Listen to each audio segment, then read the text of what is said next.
Motion in 1D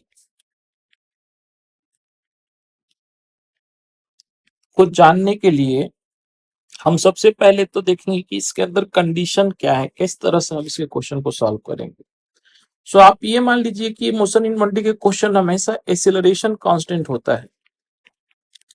so acceleration यदि आपके पास constant दिया हुआ है तो आप एक्सीलरेशन की वैल्यू लिखते हैं dv dt, जैसे कि हमने पिछली क्लासेस में पढ़ा था काइनेमेटिक्स में। So this implies a dt equal to dv। अब इसको आप इंटीग्रेट कर लीजिए।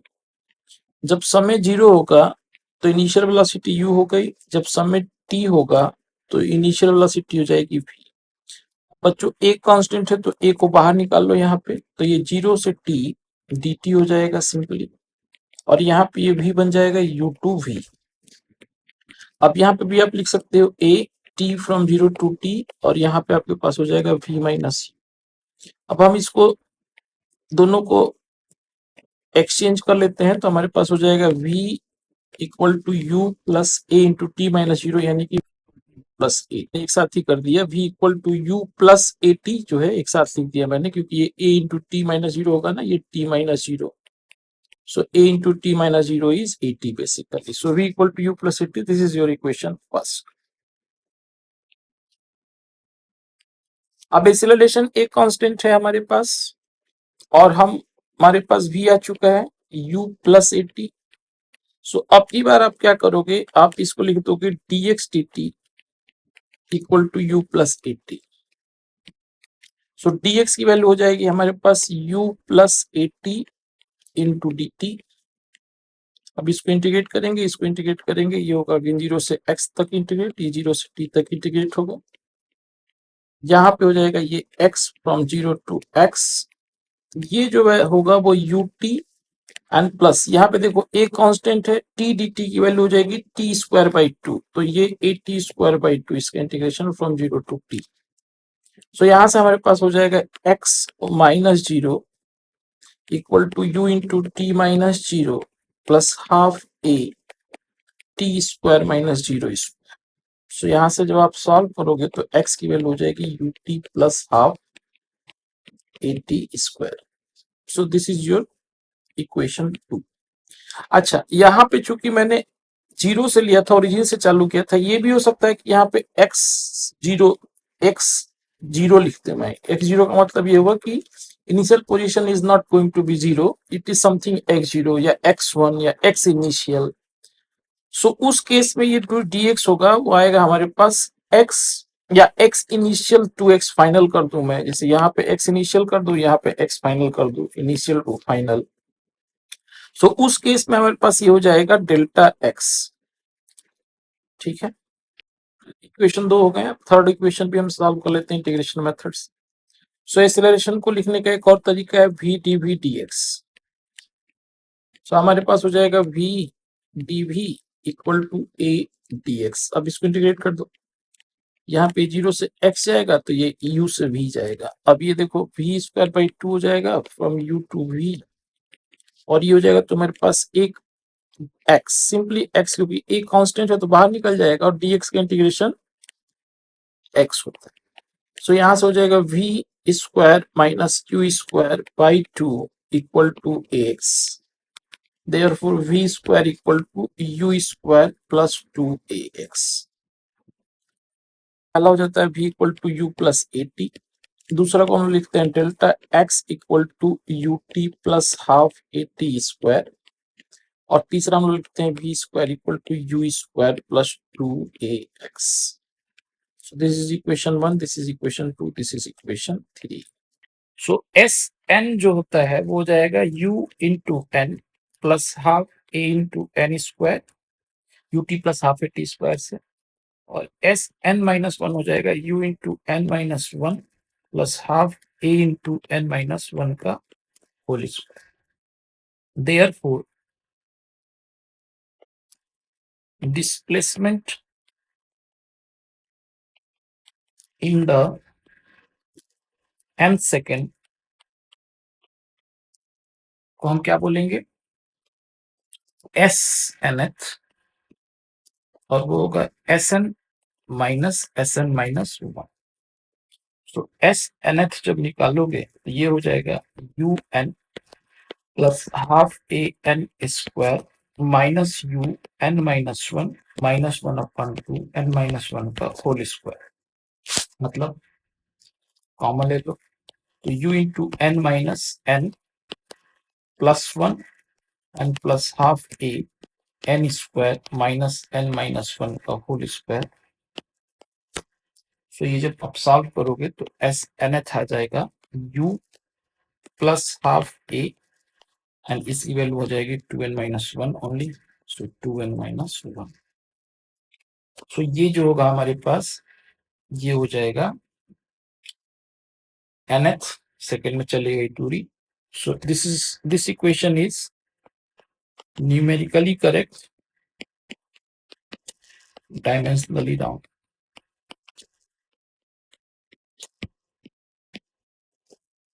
तो हम इसको बोलते हैं s nth equal to u into 1 second plus half a into n minus one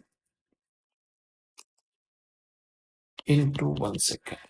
अब ये दोनों now it is dimensionally correct है।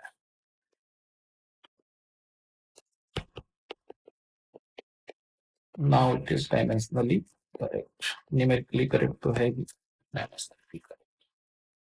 सो ये है बच्चों।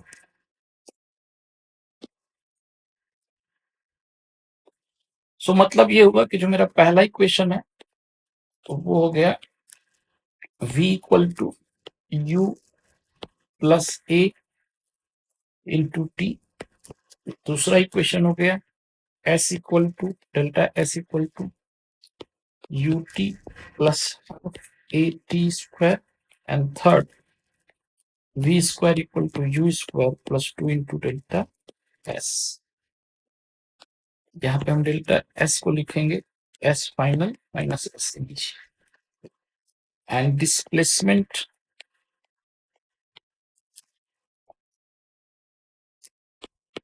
in the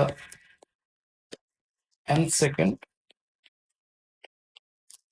s nth equal to u into 1 second plus half a into n minus 1, sorry 2n minus 1. So these are the equation of motion. तो sign convention होता क्या है? मान लो कि मैंने किसी पार्टिकल को किसी हाइट से फेंका, लेट्स से ऊपर की तरफ u वेलोसिटी से यहां से फेंक दिया और ये h है इसकी हाइट। तो तीन बातों का पता करना होता है हमें। जो पॉइंट ऑफ प्रोजेक्शन होता है उसी को हम ओरिजिन मान लेते हैं। तो पहली बात तो ये होगी कि always take point of projection as the origin, या पॉइंट ऑफ प्रोजेक्शन या बोल दो कि इनिशियल वेलोसिटी का जो जगह है उस जगह को हम ओरिजिन मान लेंगे। तो पहला चीज always take origin at the point of projection. Point of projection पे हमने ओरिजिन ले लिया। दूसरी चीज हम क्या करेंगे? दूसरी चीज हम ये करेंगे कि वेलोसिटी को, जो इनिशियल वेलोसिटी है उसकी वैल्यू को या तो पॉजिटिव ले लेंगे या नेगेटिव ले लेंगे। हम ये मान लेंगे कि ऊपर की तरफ जा रहा है तो पॉजिटिव है, तो यदि u को ऊपर की तरफ पॉजिटिव मान लिया तो ये दूसरी बात हो गई। तो लेट्स, मैं अभी इसको पॉजिटिव ले लो, मैं नेगेटिव भी ले सकता हूं। So take u equal to positive और नेगेटिव, जो तुम्हारी इच्छा हो। लेकिन जैसे तुमने पॉजिटिव और नेगेटिव कर दिया तो उसका जो अपोजिट डायरेक्शन होगा वो उसी के अनुसार उसकी वैल्यू होगी। शायद u को मैंने पॉजिटिव लिया था तो उसका अपोजिट डायरेक्शन नेगेटिव हो जाएगा, और u को यदि नेगेटिव लिया था तो उसका अपोजिट डायरेक्शन पॉजिटिव हो जाएगा। ठीक है। सो इस केस में यदि आप देखो तो यहाँ पे यदि ऊपर की तरफ सब कुछ पॉजिटिव है तो नीचे वाली सारी क्वांटिटी हो जाएगी नेगेटिव। सो मतलब क्या हुआ, ए वाई की वैल्यू माइनस जी लिख दूंगा मैं, क्योंकि ये नेगेटिव होगा। और फाइनल ये जब ओरिजिन है तो y इनिशियल 0 हो गया तो y फाइनल तो ये ग्राउंड पे आ जाएगा ना, तो y फाइनल की वैल्यू हो जाएगी -h। तो इस क्वेश्चन में मेरे पास हो जाएगा y equal to -h uy, मतलब y डायरेक्शन की वेलोसिटी uy, u क्योंकि मैंने उसको पॉजिटिव लिया है, और ए वाई की वैल्यू मैं ले लूंगा -g। तो हम इसको लिखेंगे y equal to you Y into T plus half A Y into T square, ऐसा ही लिखेंगे। लेकिन हम साइन कर y की वैल्यू हम लिख देंगे -h, और यहाँ पे आप लिखोगे U T and plus 1/2 -g into T, और फिर इसको सॉल्व करके आपको पता चल जाएगा कि what is the value of T. तो क्वेश्चन इसी तरह के पूछे जाते हैं। इसे क्वेश्चन मैंने दिया हुआ है, एक बार आप पढ़ लो, मैं आपके साथ ही पढ़ लेता हूँ। A particle is projected from top of a tower of height 40 metre with an initial velocity 10 metre per second. ठीक है, सो पूछ रहे कि find time and velocity just before the particle strike the bottom of the tower. तो same बात हो गई जो हमने पिछले क्वेश्चन में किया था, कॉन्सेप्ट पे जो मैंने किया था, वैल्यूज आ गई हैं बट वही सेम कॉन्सेप्ट। तो यहाँ पे u की वैल्यू जो है वो 10 मीटर पर सेकंड दे दिया ऊपर की तरफ, और ये जो हाइट है टावर की वो 40 मीटर दे दिया, और ए वाई यहाँ पे दिया नहीं है लेकिन मैं 10 ले लेता हूँ, सॉल्व करने में आसानी रहेगी। सो जी 10 दे दिया, तो नीचे की तरफ होगा ए वाई, तो यहाँ पे आप लिखेंगे ए वाई इक्वल टू -g यानी कि -10 मीटर पर सेकेंड स्क्वायर। सो बच्चों देखो यहाँ पे y की वैल्यू हो गई -40, ए वाई की वैल्यू हो गई -10, बट यू वाई की वैल्यू हो गई +10, ये मैंने माना है। अच्छा देखो, यदि मैं इसको उल्टा मान लूं, मान लिया कि नीचे की तरफ सब कुछ पॉजिटिव है, तो भी मैं कर सकता हूं। तो इन दैट केस y की वैल्यू मेरे पास हो जाएगी +40, सो ए वाई की वैल्यू हो जाएगी +10, और उस केस में आपके पास यू वाई की वैल्यू हो जाएगी -10। सो ये दोनों कन्वेंशन से मैं देखता हूं कि इक्वेशन क्या बनता है। सो पहले वाले कन्वेंशन से हम देखते हैं कि इक्वेशन क्या बनता है। इक्वेशन क्या होता है, y equal to you Y into T plus half A Y into T square. So ये कन्वेंशन से हम डाल देते हैं यहाँ पे। तो यहाँ पे लिखोगे -40 equal to 10t plus 1/2 -10 into T square, जो आपके पास आने वाला है, यदि यहां से कट कर दो तो ये 5 आ जाएगा, तो 5 सब जगह फिर से डिवाइड कर दो तो ये आ जाएगा T square -2t -8 equal to 0। ठीक है, अब देखते हैं कि क्या जो कन्वेंशन चेंज किया है, तो इक्वेशन तो सेम ही आना चाहिए ना हमारे पास, तो देख लेते हैं।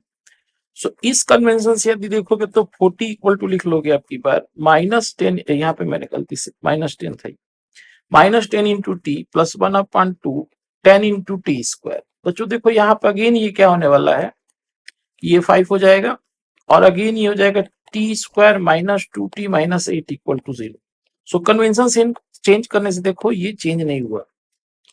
सो रिलेटिव पोजीशन अपने आप वो आ जाता है, तो वो अपने आप को ऑटोमेटिकली बैलेंस कर लेता है। बट एक बार आपने ऊपर की तरफ पॉजिटिव मान लिया, तो पूरे क्वेश्चन में ऊपर की तरफ पॉजिटिव है तो नीचे वाली सारी quantity negative, and vice versa. यदि नीचे की तरफ सब कुछ पॉजिटिव है तो ऊपर वाली सारी क्वांटिटी। तो इस क्वेश्चन को आप कैसे करते थे, आप ये करते थे कि ये 10 मीटर पर सेकंड से जा रहा था, तो एक हम देखते थे कि वी वाई कब 0 हो रहा है, इसका ये समय निकालते थे जब वी वाई 0 हो रहा था। फिर हम ये हाइट निकालते थे कि कितना हाइट ये गया। फिर हम लिखते थे कि फिर अब ये फ्री फॉल मोशन कर रहा था, तो यहाँ से एक टाइम हमें मिलता था t1। फिर हम लिखते थे 40 plus Y equal to 1/2 GT square, ये GT2 मानते थे, और t1 प्लस t2 को निकाल के जोड़ देते थे। सो ये बड़ा लंबा पता चल जाएगी हमारे पास। So t square -2t -8 equal to 0 से आपने क्या देखा कि t square -4t plus 2t -8 equal to 0, तो यहां से हो जाएगा t -4 and t plus 2 equal to 0। तो इधर t इक्वल टू 4 सेकेंड और t equal to -2 second. -2 second तो हो नहीं सकता है, t इक्वल टू 4 सेकेंड आ रहा है क्या उस तरीके से भी। सो देख लेते हैं इसको, यहाँ से 40 मीटर पे 10 मीटर पर सेकंड से फेंका, तो बच्चों फाइनल v बाई 0 कब होगा, 0 होगा 10 माइनस जी t1 पे। तो यहाँ से t1 की वैल्यू आ गई 1 सेकेंड। आप बोलोगे कि 1 सेकेंड में कितना दूर वो चला, तो ये y निकाल लो। तो y को लिखोगे 10 इंटू 1 प्लस 1/2 माइनस 10 इंटू 1 का स्क्वायर, तो ये आ गया 10 माइनस 5 यानी कि 5 मीटर ऊपर चला गया ये। ठीक है, सो ये y हो गया 5 मीटर, और ये है 40 मीटर, तो टोटल 45 मीटर। अब लिखोगे 45 equal to 1/2 GT2 square. So यहाँ से T2 की वैल्यू आ जाएगी, देखो ना, ये 90 हो जाएगा, 90 बाई जी 9, सो यानी कि √9 यानी कि 3 सेकेंड। तो जब जोड़ोगे तो 1 और 3 4 सेकेंड हो गए। अब वेलोसिटी पूछ रहा है जब स्ट्राइक कर रहा है तो कुछ नहीं, वी वाई इक्वल टू हम लिखेंगे U Y plus A Y into T. अब बच्चों V Y equal to you Y into T, ये हमने माना था +10, और यहाँ पे हम लिखेंगे -10, और यहाँ पे लिख देंगे 4, तो ये हो जाएगा -30 मीटर पर सेकेंड। तो यानी कि यदि हमने शुरू में 10 मीटर पर सेकंड से ऐसे फेंका था, तो जब वो टक्कर करेगा तो नीचे की तरफ टक्कर कर रहा होगा, ऐसा बहुत बड़ा, ऐसा ही होना चाहिए। तो 30 मीटर पर। अब ये भी अच्छा क्वेश्चन है। A person sitting on the top of a tall building is dropping balls as regular interval of 1 second. Find the position of the third, fourth and fifth ball when the sixth ball is being dropped. तो यहाँ से छठवां ball गिरने वाला है और regular interval गिर रहा है जीरो वेलोसिटी से। तो जब ये छठवां बॉल गिरने वाला है तो यहाँ पे क्या होगा, पांचवा होगा, चौथा होगा और तीसरा होगा। अब ये रेगुलर कितने देर पे गिर रहा है, 1 सेकंड के इंटरवल पर गिर रहा है। तो यानी कि इन दोनों के बीच में 1 सेकंड का इंटरवल है, इन दोनों के बीच में 1 सेकंड का इंटरवल है, इन दोनों के बीच में 1 सेकंड का इंटरवल है। सो जो ये छठवां बाल जब गिरने वाला होगा तो तीसरे बाल का जो इंटरवल होगा वो 3 सेकंड का होगा। तो फ्री फॉल मोशन में यदि मैं तीसरे बाल की पोजीशन निकालना चाहूँ तो मान लो जो इसको S3 लिखता हूँ, तो 1/2G इंटू 3 स्क्वायर लिख लूंगा। S4 कितना हो जाएगा, 1/2G इंटू 2 स्क्वायर ऐसा लिख दूंगा। और S5 कितना हो जाएगा, 1/2G इंटू 1 स्क्वायर हो जाएगा। तो ये 1 सेकंड के डिफरेंस पे है, ये 2 सेकंड के यहाँ से डिफरेंस पे है, और ये सबसे लास्ट वाला 3 सेकंड के डिफरेंस पे है। जी के टर्म्स में यदि हम लिखना चाहें तो ये हो जाएगा तुम्हारे पास 9G/2, ये हो जाएगा मेरे पास 2G, और ये हो जाएगा मेरे पास G/2।